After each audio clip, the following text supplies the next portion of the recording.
اعوذ باللہ من الشیطان الرجیم بسم اللہ الرحمن الرحیم ان بے شک اول بیت سب سے پہلا گھر وضع للناس جو لوگوں کے لیے بنایا گیا، لوگوں کے لیے مقرر کیا گیا، للذی البتہ وہ ہے جو ببکہ جو بکہ یعنی مکہ مکرمہ میں ہے، وہ گھر مبارکن برکتوں والا ہے، وہ ہدی للعالمین اور تمام جہانوں کے لیے ہدایت ہے، فیہ اس گھر میں آیات بینات واضح نشانیاں ہیں، مقام ابراہیم ایک اس میں مقام ابراہیم علیہ الصلوۃ والسلام بھی ہے، ومن دخلہ کان آمنا جو شخص اس میں داخل ہو گیا وہ امن والا ہو گیا، وللہ علی الناس اور لوگوں کے لیے اور اللہ کے لیے لوگوں پر حج البیت اس گھر کا حج کرنا فرض ہے، من استطاع الیہ سبیلا اس شخص پر جو اس کی طرف جانے کی طاقت رکھتا ہو، اور ومن کفر جس شخص نے حج کا انکار کیا فإن اللہ غنی عن العالمین تو بے شک اللہ تعالیٰ سب جہان والوں سے بے پرواہ ہے۔ سورہ آل عمران کی آیت نمبر 96 اور آیت نمبر 97 آپ کے سامنے تلاوت ہوئی ہے، اور سب سے پہلے ربط آیات، ان آیتوں کا پچھلی آیتوں سے ربط کیا ہے، تعلق کیا ہے۔ پچھلے سے پچھلے درس میں یہودیوں نے ملت ابراہیمی کی طرف نسبت کرتے ہوئے مسلمانوں پر 2 سوال کیے تھے، حضور علیہ الصلوۃ والسلام پر 2 سوال کیے تھے۔ ایک سوال کا جواب تو پیچھے مل گیا، دوسرے سوال کا جواب ان آیتوں سے شروع ہو رہا ہے۔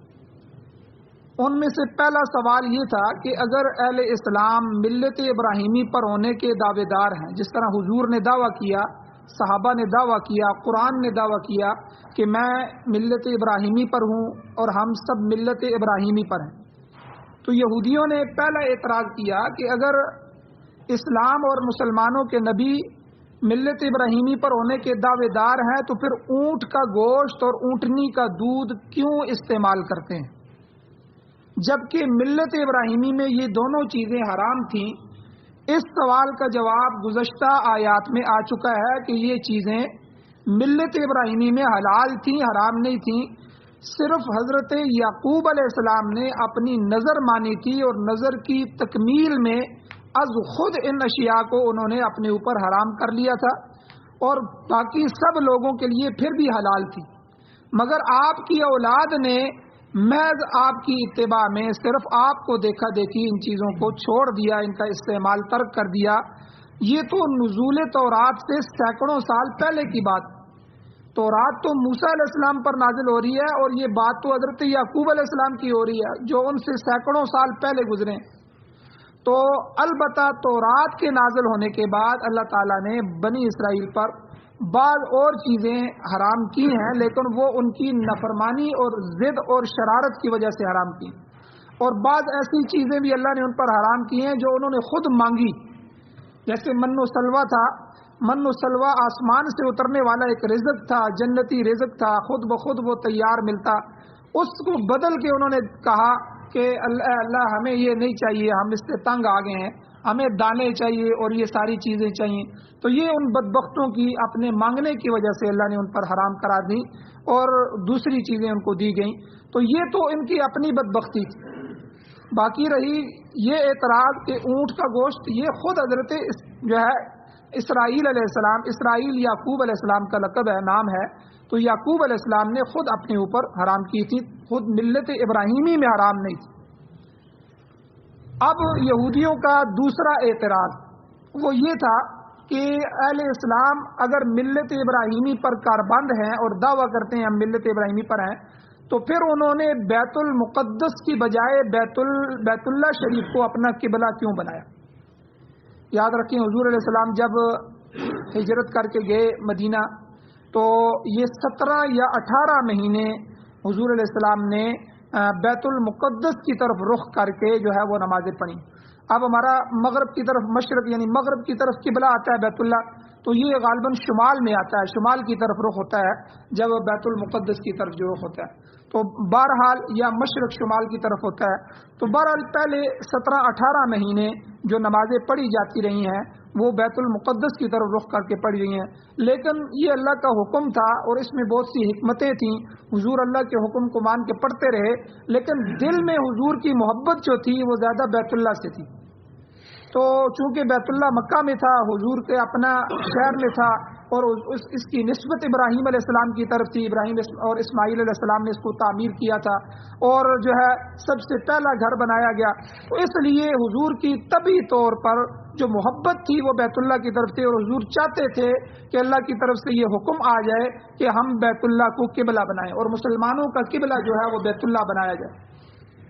اب جب دوسرا سپارہ شروع ہو جاتا ہے کہ اس میں اللہ جل شانہ نے پہلے پورے رکوع میں یہی فرمایا کہ اے میرے محبوب، میں آپ کی نظروں کو پھرتا ہوا دیکھ رہا ہوں کہ آسمان، بار بار آپ آسمان کی طرف دیکھتے ہیں کہ کب قبلے کی جو ہے حکم کو تبدیل کیا جائے.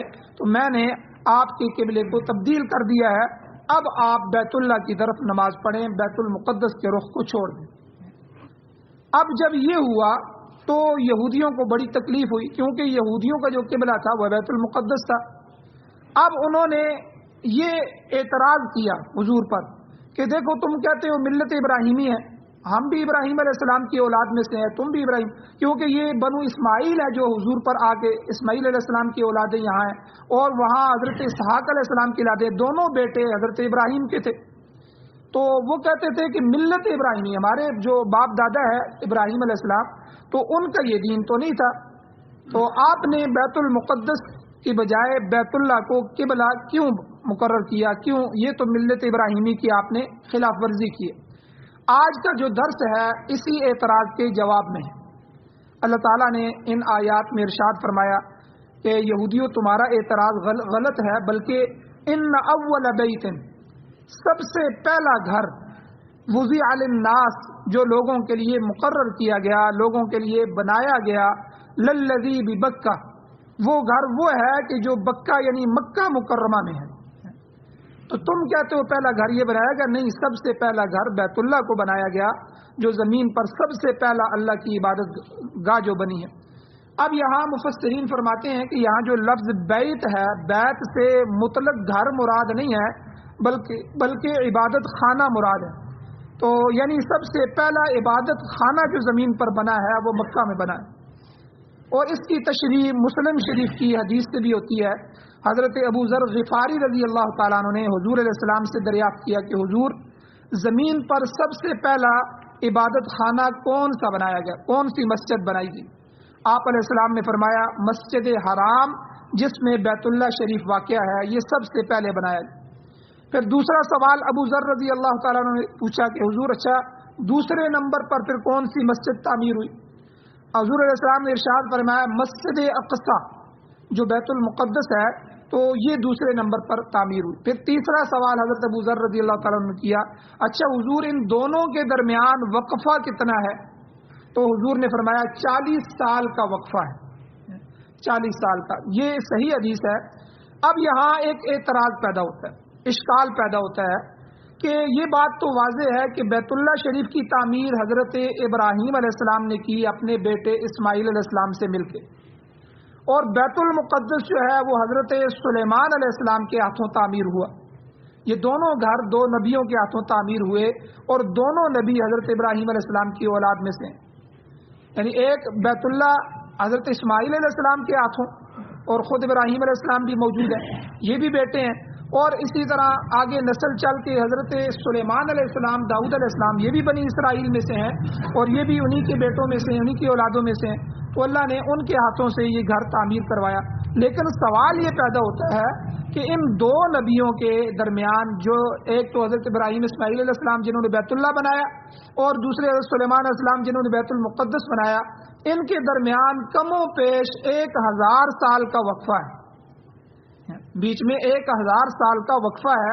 سلیمان علیہ السلام 1000 سال بعد ابراہیم علیہ السلام سے پیدا ہوئے اور نبی بنائے گئے. تو لہٰذا حضور نے جو اس حدیث میں فرمایا کہ ان دونوں گھروں کی تعمیر میں 40 سال کا وقفہ ہے، اس کا کیا مطلب ہے؟ یہ ایک اشکال ہے. تو اس کا جواب مفسرین نے یہ دیا ہے کہ حقیقت یہ ہے کہ روئے زمین پر سب سے پہلے جو عبادت خانہ بنایا گیا وہ اللہ تعالیٰ نے حضرت آدم علیہ السلام کے ہاتھوں سے بیت اللہ شریف کو تعمیر کروایا۔ جب آدم علیہ السلام کو جنت سے نکالا گیا، چونکہ وہاں جنت تھی، خوشیاں تھیں، جنت میں یاد رکھیں کوئی غمی نہیں ہے، کوئی دکھ نہیں ہوگا، کسی قسم کا کوئی جھگڑا نہیں ہوگا۔ اللہ کہتے ہیں لا يسمعون فيها لغوا ولا كذابا، تم اس میں جو ہے کوئی لغو بات بھی نہیں سنو گے۔ یہاں ہم پھر کسی کی غیبت کر دیتے ہیں، کسی بڑے کی بے احترامی کر دیتے ہیں، کوئی موجود نہ ہو اس کے پیچھے غلط بات کر دیتے ہیں، کوئی جھگڑا کر دیتے ہیں، کوئی فساد فتنہ ہو جاتا ہے، کوئی آپس میں گالی گلوچ ہو جاتی ہے۔ دنیا میں تو سب کچھ چلتا ہے، لیکن جنت میں اللہ کہتے ہیں کوئی لغو بات نہیں ہوگی، ہر ایک کی زبانیں پاک صاف بنائی جائیں گی، ولا کذابا، کوئی جھوٹ نہیں ہوگا وہاں۔ تو یعنی ایسی جنت ہوگی۔ تو اب وہاں سے جب آدم علیہ السلام کو زمین پہ اتارا گیا تو ان کو وحشت ہوتی تھی، کیونکہ اتنی بڑی زمین تھی، زمین میں کوئی انسان نہیں تھا، اور سب سے پہلا انسان حضرت آدم علیہ السلام کو اتارا گیا، تو اور وہ پریشان رہتے تھے۔ تو اس وحشت کو دور کرنے کے لیے اللہ تعالیٰ نے ایک تو یہ کیا کہ جو آپ کی بائیں پسلی سے اماں ہوا کو پیدا فرمایا تھا ان کو بھی زمین پر اتارا گیا تھا، پھر اللہ نے ان کی وحشت کو دور کرنے کے لیے ان کو ملایا۔ تو جب ملے تو پھر آگے نسل بڑھنی شروع ہو گئی، اور پھر اس طرح ہم جو ہے سارے کے سارے آدم علیہ السلام کی اولاد میں سے ہیں، اس لیے آدم علیہ السلام کو جو ہے ابو البشر بھی کہتے ہیں، انسانوں کے باپ۔ تو اور دوسرا کام اللہ تعالیٰ نے حضرت آدم علیہ السلام سے کہا کہ اے آدم آپ اس طرح کریں کہ جس طرح آپ آسمانوں پہ دیکھتے تھے کہ فرشتے بیت المعمور کا طواف کرتے ہیں، یاد رکھیں جس طرح ہمارا قبلہ ہے یہ بیت اللہ کی بالکل سیدھ میں جو ہے اوپر 7ویں آسمان پر فرشتوں کا قبلہ ہے، بالکل وہاں بیت المعمور اسے کہتے ہیں، اس کو بیت اللہ کہتے ہیں، اس کو بیت المعمور کہتے ہیں۔ تو وہاں جو ہے فرشتے طواف کرتے ہیں اس بیت اللہ سے آسمان، اور اسی لیے بیت اللہ جو ہے یہ یہاں سے لے کر آسمانوں تک سارا بیت اللہ ہی ہے، تو اس کے اوپر کسی قسم کی کوئی تعمیر کوئی اور چیز نہیں کی جا سکتی، یہ صرف اور صرف اللہ کا گھر ہے، بیت اللہ ہے۔ تو اوپر آسمانوں کا فرشتہ تھا، آدم علیہ السلام جو ہے وہ تو دیکھ رہے تھے کہ فرشتوں کا کعبہ تھا، وہاں وہ طواف کرتے تھے، تو اللہ نے حکم دیا کہ جس طرح وہ بیت المعمور کا طواف کرتے تھے اور وہاں عبادت کرتے ہیں، اسی طرح آپ بھی زمین پر ایک عبادت خانہ بنائیں، آپ ایک اللہ کا گھر بنائیں، اور پھر جو آپ کی نسل چل رہی ہے آپ لوگوں کو آواز دیں کہ وہ لوگ آئیں اور اس کا طواف کریں۔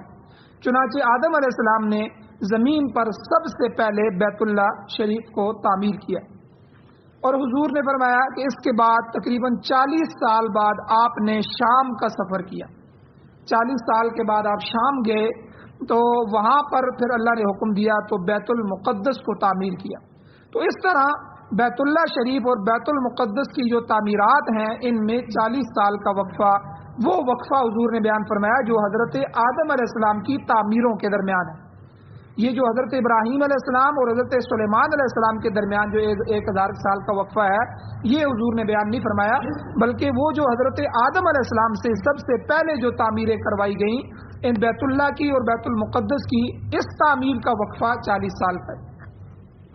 پھر کیا ہوا جب حضرت آدم علیہ السلام نے ان دونوں گھروں کو بنا لیا، پھر بہت سے حوادث آئے، طوفان آتے رہے، سیلاب آتے رہے، اور یہ دونوں مقدس مقامات ان سے متاثر ہوئے بغیر نہ رہ سکے، دونوں کی عمارتیں منہدم ہو گئیں اور ان کی عمارتیں گر گئیں، اور اس کے ہزاروں سال بعد بیت اللہ کی دوبارہ تعمیر حضرت ابراہیم علیہ السلام کے ہاتھوں سے ہوئی۔ یہ جو حضرت ابراہیم علیہ السلام کی جو تعمیر ہوتی ہے، یہ جو اماں ہوا کو حضرت اسماعیل جو بچے تھے ان کو وہاں جدا کیا گیا، پھر وہاں چونکہ بیت اللہ تھا اور پھر وہاں کوئی چیز نہیں تھی، لیکن اللہ نے ان کی وجہ سے وہاں جو ہے انہوں نے پاؤں رگڑے، زمزم آیا، اور زمزم آیا تو سبزہ آ گیا، پرندے آ گئے، پھر وہاں قافلوں نے رکنا شروع کیا، اور کرتے کرتے کرتے وہاں ایک آبادی ہو گئی، اور آبادی ہوئی تو حضرت ابراہیم علیہ السلام اسماعیل علیہ السلام سے وہاں بیت اللہ کو تعمیر کروایا گیا۔ تو یہ جو تعمیر ہوئی ہے یہ دوسری دفعہ تعمیر ہوئی ہے۔ تو سورہ حج کے اندر اللہ فرماتے ہیں وَإِذْ بَوَّأْنَا لِإِبْرَاهِيمَ مَكَانَ الْبَيْتِ، جب ہم نے ابراہیم علیہ السلام کے لیے بیت اللہ شریف کی جگہ کو ٹھیک کر دیا، مقرر کر دیا، چنانچہ یہ جگہ اس وقت سے آباد ہے، تو لہٰذا اولین عبادت خانہ وہ بیت اللہ شریف ہی ہے. تمام انبیاء علیہ السلام نے اس بیت اللہ کا حج کیا ہے اور یہی ملت ابراہیمی کا قبلہ ہے. اللہ تعالیٰ نے نزول قرآن پر فرمایا کہ صرف بیت اللہ شریف کی طرف ہی اپنا رخ کرو. حضرت امام شاہ ولی اللہ محدث دہلوی رحمۃ اللہ علیہ کے نزدیک جو بار بار قرآن میں آیا حنیفم مسلمہ حنیفم مسلمہ حنیف مسلمان بن جاؤ، تو یہ حنیف ان کی تعریف میں وہ شخص ہے جو نماز میں بیت اللہ شریف کی طرف رخ کرتا ہے. اب جو بیت اللہ کی طرف نہیں کرتے، یہود و نصارہ بیت المقدس کی طرف کرتے ہیں یا دوسری طرف رخ کرتے ہیں، تو یہ حنیف نہیں شمار ہوں گے. تو شاہ ولی اللہ محدث سے بھی فرماتے ہیں جو آدمی نماز میں بیت اللہ کی طرف رخ کرتا ہے، ختنہ کرتا ہے، اللہ تعالیٰ کی توحید پر ایمان رکھتا ہے اور بیت اللہ شریف کا حج کرتا ہے، تو چنانچہ قبلہ اول بیت اللہ شریف ہی ہے، تو یہی ملت ابراہیمی کا قبلہ ہے. بیت المقدس بھی قبلہ رہا ہے مگر وہ اب نہیں ہے، اس امت کے لیے نہیں ہے. اب آخری قبلہ بیت اللہ شریف کو قرار. اور پھر ترتیب کے لحاظ سے بھی دیکھا جائے تب بھی وہ قبلہ اول نہیں ہے بلکہ قبلہ ثانی ہے. ٹھیک ہے، پہلا قبلہ بیت اللہ ہے، لہٰذا وہ ہمارے لیے محترم ہے، مکرم ہے. لیکن اب مسلمانوں کے لیے جس قبلے کی طرف حکم دیا گیا ہے وہ بیت اللہ شریف ہے. حضور علیہ الصلوۃ والسلام نے حدیث مبارکہ میں 3 مقدس مقامات کا ذکر فرمایا. وہ یہی 3 مقام ہے. ایک مسجد الحرام ہے یعنی بیت اللہ شریف، دوسرا مسجد نبوی ہے جس میں جو ہے وہ روضۃ من ریاض الجنہ اور حضور کا روضہ بھی ہے. اسی طرح تیسرا بیت المقدس ہے یعنی مسجد اقصیٰ.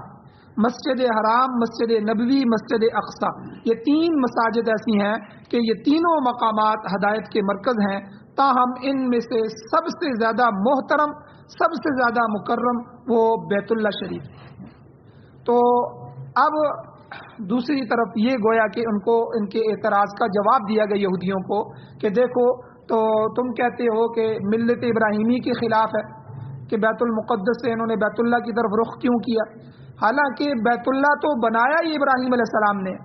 جب پہلا قبلہ آدم علیہ السلام نے بنایا، پھر ابراہیم علیہ السلام نے بنایا، پھر ابراہیم علیہ السلام کا قبلہ ہی بیت اللہ تھا، تو آپ کیسے کہہ سکتے ہو کہ یہ ملت ابراہیمی کے خلاف ہے؟ بلکہ یہ تو عین ملت ابراہیمی ہے کہ ابراہیم علیہ السلام کا جو قبلہ تھا مسلمانوں نے اس کی طرف رخ کیا ہے. یہ دوسرا جواب اللہ جل شانہ نے ان آیات میں دیا. اب دوسری چیز یہاں اللہ نے بکہ فرمایا. بکہ اور مکہ، اللہ کہتے ہیں اول بیت وضع للناس للذی ببکہ، جو بکہ میں ہے. تو جب کہ اس آیت کریمہ میں لفظ بکہ استعمال ہوا ہے، یہ دونوں نام اسی ایک ہی مقام کے ہیں، بکہ اور مکہ. اس شہر پاک کے اور بھی کئی نام ہیں مکہ کے. ام القری یعنی بستیوں کی ماں. تمام دنیا میں جتنے بھی بستیاں ہیں ان سب کی ماں کی حیثیت اللہ نے بیت اللہ اس کو مکہ کو دی، اس لیے اس کا ایک نام ام القری. ایک بلدۃ طیبہ پاکیزہ شہر، ایک بلد امین بھی ہے، ایک بلدۃ المامون اس شہر کا نام بھی ہے، ایک بلد مقدسہ بھی ہے. یہ سب نام جو ہے یہ مکہ کے ہیں.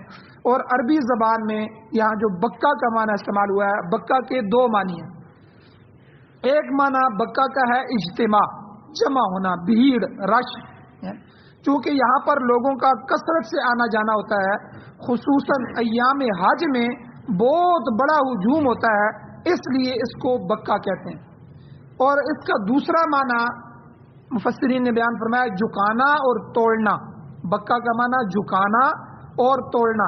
امام بیضاوی رحمہ اللہ اور دوسرے جو دیگر مفسرین ہیں وہ فرماتے ہیں کہ یہ شہر جو ہے تبکو اعناق الجبارین، یعنی جباروں کی، سرکشوں کی گردنوں کو جھکانے والا ہے. اور گردنوں کا جھکانا یہ 2 طریقوں سے ہو سکتا ہے. نمبر 1 پہلی صورت یہ ہے کہ یہاں پر جو بڑے بڑے ملوک، بڑے بڑے بادشاہ اور بڑے بڑے جبار جب آتے ہیں تو اپنی گردنوں کو جھکا کر سجدہ ریز ہو جاتے ہیں. آپ دیکھیں دنیا میں جو اپنے ملک کا بادشاہ بھی ہوگا وہ یہاں بادشاہ ہوگا، کہے گا میری بات مانو، لیکن جب وہاں پہنچتا ہے تو وہ فوراً اللہ کے سامنے سجدہ ریز ہو جاتا ہے کہ اے اللہ میری کوئی حیثیت نہیں ہے، میں تو ایک انسان ہوں، میں آپ کا بندہ ہوں. یعنی وہاں اس کی حیثیت گر جاتی ہے، وہاں وہ بادشاہ نہیں رہتا بلکہ احکم الحاکمین کے دربار میں ایک غلام کی حیثیت سے پیش ہوتا ہے. تو گویا کہ یہ بکہ کا ایک معنی یہ دوسرے معنی کے ایک جز کے اعتبار سے کہ یہ بڑے بڑے جبار اور بڑے بڑے بادشاہوں کی گردنوں کو جھکانے والا. اور دوسری صورت اس کی یہ ہے کہ جو کوئی آدمی بھی اس مقدس مقام کو نقصان پہنچانے کی کوشش کرتا ہے تو اللہ تعالیٰ اس کی گردن کو توڑ دیتے ہیں. آپ دیکھیں اصحاب الفیل، ٹھیک ہے، سورہ فیل جو 30ویں سپارے میں ہے، وہ ہاتھیوں والا جو قصہ ہے کہ اس کا واقعہ قرآن پاک میں موجود ہے. ابرہا جو تھا، ابرہا اس نے ہاتھیوں کا ایک بڑا لشکر لیا اور لے کر بیت اللہ پر چڑھائی کی. اب اس کو گرانے کی کوشش کی تو عجیب واقعات ہوئے. یہ جب بیت اللہ کو گرانے کے لیے آیا تو ابو طالب جو بیت اللہ کے بڑے تھے اور حضور کے چچا تھے، تو بیت اللہ کے ذمہ دار تھے، تو ان کے اونٹ اس نے پکڑ لیے. باہر چل رہے تھے میدان میں، تو ان کے اونٹ اور دوسرے سرداروں کے اونٹ پکڑ لیے. پکڑ کے اس نے اپنے جو ہے وہ لشکر کے حوالے کر دی. اب یہ جو حضرات تھے یہ جو ہے وہ اس کے پاس گئے. اب اس کا مقصد یہ تھا کہ یہ خود بخود بیت اللہ کی چابیوں کو میرے حوالے کر دیں گے اور میں آرام سے گرا کے چلا جاؤں گا. اب ابو طالب جو ہیں یہ اس کے پاس گئے تو وہ بڑا خوش ہوا، چلو مکہ کا سردار میرے پاس خود آ گیا ہے. اب جب یہ پہنچے تو انہوں نے کہا کہ مجھے پتہ چلا ہے کہ تم نے ہمارے اونٹ اٹھا لیے اور تم نے اونٹوں پر قبضہ کر لیا، ہمارے اونٹ واپس کرو. اس نے کہا بڑے بے وقوف لوگ ہو، میں سمجھا ہوں تم اپنے بیت اللہ کو بچانے کے لیے آئے ہو، تم تو اپنے اونٹوں کے لیے آ گئے ہو. اب انہوں نے بڑا عجیب جواب دیا. انہوں نے کہا کہ ہم تو اونٹوں کے مالک ہیں، تو اس لیے ہم اونٹوں کی بات کر رہے ہیں. جو بیت اللہ کا مالک ہے وہ تمہیں دیکھ رہا ہے، تم آگے جاؤ، حملہ کرو، وہ خود ہی تم سے نمٹ لے گا. اب انہوں نے اونٹ لیے اور اونٹ لے جا کر دور پہاڑ پر جا کر نظارہ دیکھنا شروع کر دیا کہ اب ان کے ساتھ کیا ہوگا. اب جو ہی اب رہا وہ بڑے بڑے ہاتھیوں کو لے کر آگے چلا تو یہ وادی محصر جو ہے، یہ مکہ سے جب آپ نکلیں تو 3 میل دور منا جو ہے، منا میں جو حاجی جاتے ہیں، منا کے ساتھ بالکل ملی ہوئی یہ وادی ہے. جب یہ یہاں پہنچا تو اللہ جل شانہ نے قرآن مجید میں جو فرمایا کہ وہ ابابیل کا جو لشکر تھا وہ لشکر کنکریاں اٹھا کے آ گیا اور پورے لشکر کے اوپر بادل بن گیا اور اوپر سے پتھر گرانے شروع کیے. اور مفسرین لکھتے ہیں کہ وہ پتھر اتنے تیز تھے اور اللہ نے ان کو اتنا تیز کیا کہ اتنا ایٹم بم بھی نہیں ہوتا، یعنی اتنی تیزی سے گر رہے تھے.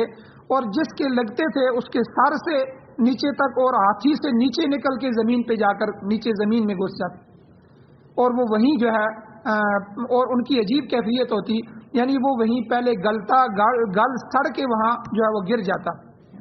اللہ نے ایسا اس لشکر کو تہس نہس کیا جو بیت اللہ کو گرانے کے لیے آئے. تو بہرحال بکا کا جو دوسرا معنی ہے کہ گردنوں کو جھکانے والا اور توڑنے والا، اس کا ایک معنی میں نے بیان کیا کہ توڑنے سے جو جھکانے سے مراد یہ ہے کہ بڑے بڑے بادشاہ اللہ کے دربار میں، مسلمان بادشاہ جب پہنچتے ہیں تو اپنی گردن کو ایک غلام کی حیثیت میں اللہ کے سامنے گرا دیتے ہیں. اور دوسرا یہ ہے کہ جو کوئی آدمی اس مقدس مقام کو نقصان پہنچانے کی کوشش کرتا ہے تو اللہ تعالیٰ خود اس کو توڑ دیتے ہیں، اس کو ہلاک کرتے ہیں. لیکن ایک بات اور سمجھ لیں کہ قیامت کی نشانیوں میں سے حضور نے جو نشانیاں بیان فرمائی ہیں، ایک نشانی یہ بھی بیان فرمائی ہے. بخاری شریف کی روایت ہے، حدیث میں آتا ہے کہ حبشہ کا ایک ظالم بادشاہ ہوگا، حبشہ کا ایک ظالم بادشاہ ہوگا قرب قیامت میں، جو سیاہ رنگ کا ہوگا اور موٹی پنڈلیوں والا ہوگا اور قد اس کا پست ہوگا، چھوٹے قد کا ہوگا اور بڑا سنگ دل اور ظالم اور جابر ہوگا. اور وہ خانہ کعبہ کی عمارت کو گرائے گا اور اس کے بعد پوری دنیا کا نظام درم برم ہو جائے گا اور زیادہ دیر تک یہ دنیا قائم نہیں رہ سکے گی. اس کے بعد جلدی ہی اسرافیل علیہ السلام سور پھونکیں گے اور گویا کہ دنیا کی اختتام کے وہ دن شروع ہو جائیں گے. تو گویا انہدام کعبے کو گرانا یہ آخری دور کی آخری علامتوں میں سے ہوگا. قرآن شریف میں کعبہ شریف کی بہت سی خصوصیات بھی بیان کی گئی ہیں، بہت سے فضائل بیان کیے گئے ہیں. ایک خصوصیت اللہ نے بیان فرمائی، جعل اللہ الکعبۃ البیت الحرام قیاما للناس، اللہ کہتے ہیں کہ اللہ تعالیٰ نے کعبہ شریف کو دنیا میں لوگوں کے قیام کا ذریعہ بنایا ہے، یعنی جب تک خانہ کعبہ قائم ہے، آباد ہے، اس میں خدا تعالیٰ کی عبادت ہوتی رہے گی، دنیا قائم رہے گی۔ اور حدیث شریف میں آتا ہے، حضور نے فرمایا جب تک اس زمین پر اللہ اللہ کرنے والا کوئی ایک بھی باقی رہے گا، یقیناً قیامت برپا نہیں ہوگی، اور جب ایک آدمی بھی اللہ اللہ باقی کرنے والا نہیں رہے گا، اللہ اس دنیا کو ختم فرما دیں گے اور قیامت قائم ہو جائے گی۔ تو بہرحال اگرچہ پوری دنیا سے اللہ اللہ ختم ہو جائے، لیکن اس آخری مرکز میں آخری وقت تک اللہ اللہ باقی رہے گا، اور پھر جب یہاں سے بھی ختم ہو جائے گا تو پھر گویا کہ پوری دنیا حیوانیت کے اندر بن جائے گی، حیوان بن جائیں گے۔ آج بھی دیکھیں لوگ کیا بن رہے ہیں، حیوان ہیں، دل میں سے درد ختم ہو گیا ہے، دکھ ختم ہو گیا ہے، اور ایک دوسرے کے ظالم بن چکا ہے انسان۔ تو اس وقت کیا حالت ہوگی جب انسانیت اپنے حیوانیت کے عروج پر ہوگی؟ اللہ جل شانہ اس وقت دنیا کو تہس نہس فرمائیں گے، اور اسرافیل علیہ السلام سور پھونکیں گے، قیامت کی نشانیاں ختم ہو چکی ہوں گی، آخری نشانیوں میں سے یہ ہوگا۔ تو اس لیے یہ نشانی جو ہے وہ آخر میں آئے گی۔ بہرحال بیت اللہ شریف کے بہت سے فضائل بھی ہیں، انشاءاللہ کل کے درس میں بیان کیے جائیں گے۔ پھر تاریخ کیا ہے تعمیر کعبہ کی، کعبہ کو کتنی دفعہ تعمیر کیا گیا، اور بعد میں ابھی تک جو ہے اس کی ایک تاریخ ہے، انشاءاللہ کل کے درس میں بیان کی جائے گی۔ اللہ جل شانہ سے دعا ہے اللہ ہمیں عمل کی توفیق عطا فرمائے۔ آمین۔ الحمدللہ رب العالمین والعاقبۃ للمتقین والصلاۃ والسلام علی رسولہ النبی الامی الکریم۔ اللهم ربنا آتنا فی الدنیا حسنۃ وفی الآخرۃ حسنۃ وقنا عذاب النار۔ رب اغفر وارحم وانت خیر الراحمین۔ یا اللہ ہماری کمیوں کو تائیوں کو معاف فرمائیے، درگزر فرمائیے۔ یا اللہ صغیرہ کبیرہ گناہوں کو معاف فرمائیے۔ یا اللہ بیت اللہ سے محبت نصیب فرمائیے۔ یا اللہ ہم سب کے مقدر میں حج یا اللہ مقدر فرمائیے، عمرہ کرنے کی توفیق نصیب فرمائیے، بیت اللہ کی زیارت نصیب فرمائیے۔ یا اللہ جو جا چکے ہیں ان کو بار بار نصیب فرمائیے۔ یا اللہ قرآن و سنت کا قیام نصیب فرمائیے، قرآن و سنت کا غلبہ نصیب فرمائیے۔ یا اللہ قرآن و سنت کو سننے، سمجھنے، عمل کرنے، اس کی اشاعت کرنے، پوری دنیا میں غالب کرنے کے لیے ہمیں، ہماری نسلوں اور اولادوں کو قبول فرمائیے۔